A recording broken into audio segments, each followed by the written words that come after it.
मैं देर रात 5 बजे लखनऊ पहुंचा था। 10 बजे तक मैंने सोया। उसके बाद मैंने तय किया कि मुझे वॉक करना है, ये बहुत ज़रूरी है। फिर मैंने पता किया तो आप सब जानते हैं अम्बेडकर भवन लखनऊ में बहन जी ने अच्छे अच्छे पार्क बनवाए हैं। अम्बेडकर पार्क दिल्ली में, नोएडा में, सब जानते हैं। लेकिन ऐसे कितने और पार्क हैं जिसके बारे में आप नहीं जानते हैं। एक और पार्क दिखा रहा हूँ जिसमें आप दोपहर में भी दौड़ सकते हैं, 1 बज रहे हैं और छायादार है। तो बहुजन नेता प्रकृति को भी बचाते हैं। देखिए ये हरा भरा है पूरा, और बीएसपी सुप्रीमो मायावती ने इस पार्क को बनाया है। और आप कल्पना नहीं कर सकते हैं कि पूरा पार्क, दोपहर 1 बजे मैं दौड़ता हूँ, दौड़ने आया हूँ। जब भी टाइम मिले, हेल्थ से समझौता मत कीजिए, बहुजनों के लिए हेल्थ ही वेल्थ है। तो दिखाऊंगा पूरा पार्क आपको दौड़ते हुए कि कितना इम्पोर्टेंट है, और जब बहुजन नेता क्यों स्कूल, अस्पताल, प्रकृति का संरक्षण और पार्क बनवाता है।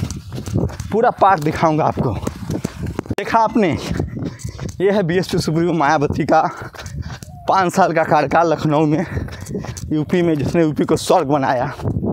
और कोई टीवी अखबार इसकी चर्चा नहीं करता है। ऐसे दर्जनों पार्क हैं सिर्फ लखनऊ में, जो लखनऊ को अंतर्राष्ट्रीय शहर बनाता है। शुक्रिया बीएसपी सुप्रीमो मायावती जी, शुक्रिया बहन जी। अगर ये पार्क न होता तो मैं आज का अपना एक्सरसाइज मिस कर देता। सबको जय भीम, नमो बुद्धाय, जय भारत।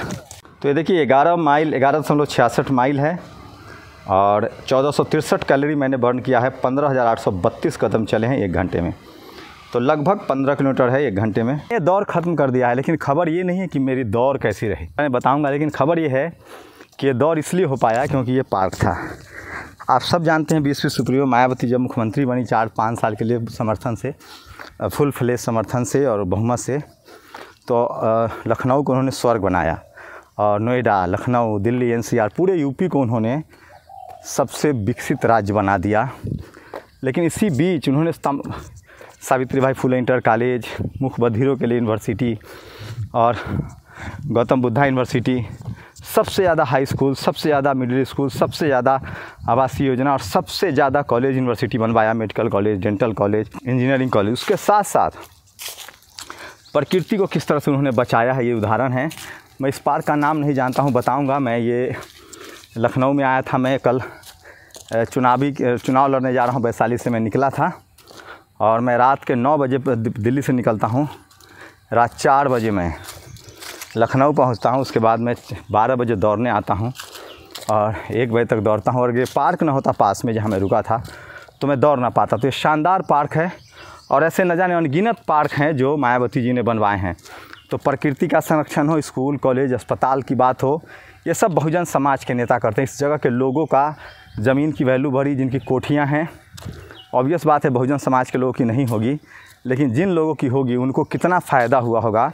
और प्रकृति, देश और लखनऊ को वर्ल्ड सिटी बनाने में मायावती जी का हाथ है। तो बहुजन जब भी सत्ता में आता है तो वो क्रिएटिव काम करता है। वो स्कूल, कॉलेज, अस्पताल, रोज़गार, प्रकृति, नदी, नाले, पुलिया बनाता है, स्कूल, कॉलेज बनाता है ताकि देश का विकास हो।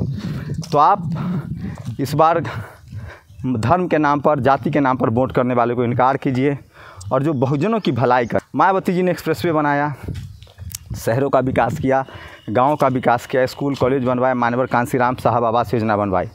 और सबसे जो खास बात थी मायावती जी की, विकास के साथ साथ बहुजन महापुरुषों को इस्टेब्लिश किया। मेडिकल कॉलेज के नाम, जिला के नाम, पार्कों के नाम उन्होंने बहुजन समाज के नाम पर रखा। अखिलेश यादव ने मायावती जी को फॉलो किया कि उनसे ज़्यादा विकास करेंगे, लेकिन अखिलेश चूक गए। उनका विकास मेट्रो रहा, हाईवे रहा, सड़क तक आए, स्टेडियम बनवाएं। गांव वाला विकास उन्होंने छोड़ दिया, स्कूल, कॉलेज, अस्पताल छोड़ दिया, मेट्रो, स्टेडियम और सड़कें बनवाई, जिससे सवर्ण समाज को फ़ायदा हुआ।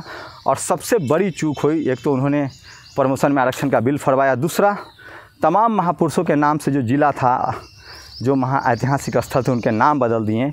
और उन्होंने भी एक ऐतिहासिक पार्क बनवाया है लखनऊ में, उसको भी कभी दिखाऊंगा, मौका मिलेगा तो। लेकिन वो बहुजन समाज के महापुरुषों के नाम पर नहीं जो अब पीडीए की बात कर रहे हैं, और इस वजह से बीजेपी सत्ता में आई और अब वो जाने का नाम नहीं ले रही है। यूपी जो है वो दिल्ली का दरवाज़ा है, दिल्ली का गेट है, दिल्ली का रास्ता है। तो यूपी में अखिलेश यादव की वजह से बहुजन आंदोलन कमज़ोर हुआ, बहुजन नेताओं में फूट पड़ा, बहुजन महापुरुषों को इग्नोर किया गया और बीजेपी आ गई बांट के, बैकवर्ड समाज को जातियों में बांट के, और उसके बाद वो अब जाने का नाम नहीं ले रही है। तो सोचिए बहुजन समाज के लोग, और इसीलिए कह रहा हूँ कि पद मतलब पैसा तो ले आओगे, लेकिन पावर कहाँ से लाओगे? पद मतलब पावर ले आओगे, लेकिन पैरों में ताकत कहाँ से लाओगे? सोचिए, आज क्रिकेट हो तो मैं बहुजन समाज से अपील करता हूँ कि बुद्ध ने कहा है पहले हेल्थ, दूसरा समाज और तीसरी धन। पहले हेल्थ पर ध्यान दीजिए, फिर समाज की लड़ाई लड़िए, फिर अपने लिए धन की बात कीजिए।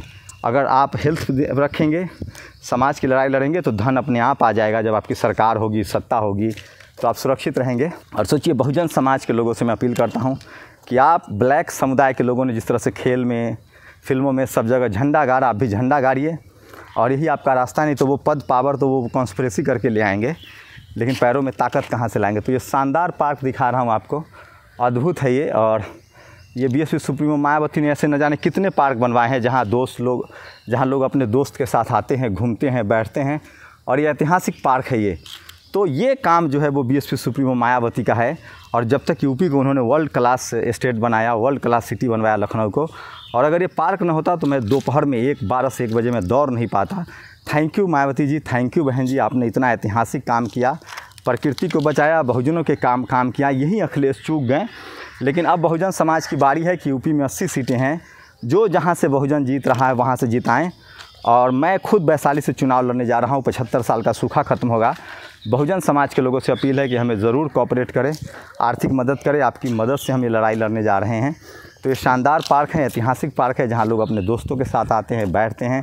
और मायावती बीएसपी सुप्रीमो की इस तरह के काम से पूरा यूपी जो है वो भरा हुआ है। अगर देश में प्रधानमंत्री बनने का उनको मौका मिला तो वो धर्म और जाति की नहीं, विकास की राजनीति करेंगी, प्रकृति बचाने की राजनीति करेंगी, नौकरी की राजनीति करेंगी। और बहुजन समाज का तो खासकर महापुरुषों का नाम वो रोशन किया, उन्होंने आगे भी करेंगी। और तभी इस देश में रिंकू सिंह आएगा, तभी सूर्य कुमार यादव आएगा, तभी पीटी उषा आएंगी, तभी हिमा दास आएगा। तो तमाम बहुजन समाज के दरवाजे खुलेंगे। तो मैं बहुजन समाज से अपील करता हूं कि पहले हेल्थ, दूसरा समाज और तीसरा धन अपने आप आ जाएगा।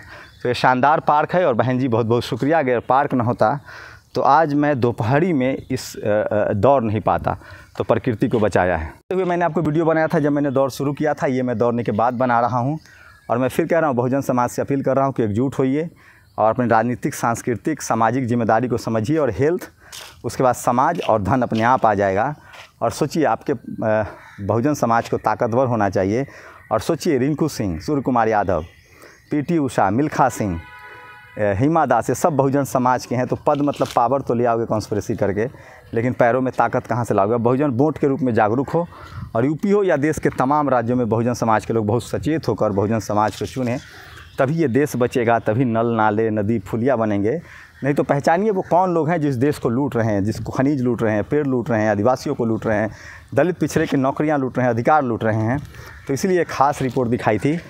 तो इनसे बहुजन समाज के लोगों से अपील है कि संवैधानिक तरीके से हम इनसे लड़ेंगे भी। अपना ध्यान रखिए, हेल्थ पहले है, उसके बाद समाज है, धन उसके पीछे, सम्मान, यश अपने आप आ जाएगा। आप लोग अपनी प्रतिक्रिया जोड़ दीजिए और वो बाइंड अप देखिए जो मैंने दौड़ते हुए किया है।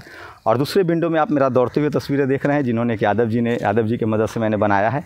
बहुत बहुत शुक्रिया। वो उनको पार्क में मैंने कहा कि मेरी मदद कीजिए क्योंकि मैं दौड़ रहा था। और दूसरी ये रनिंग का जो है घड़ी लगा रहा हूँ दूसरे विंडो में, जिससे आपको पता चलेगा कि आज मैंने कितना किलोमीटर दौड़ा है।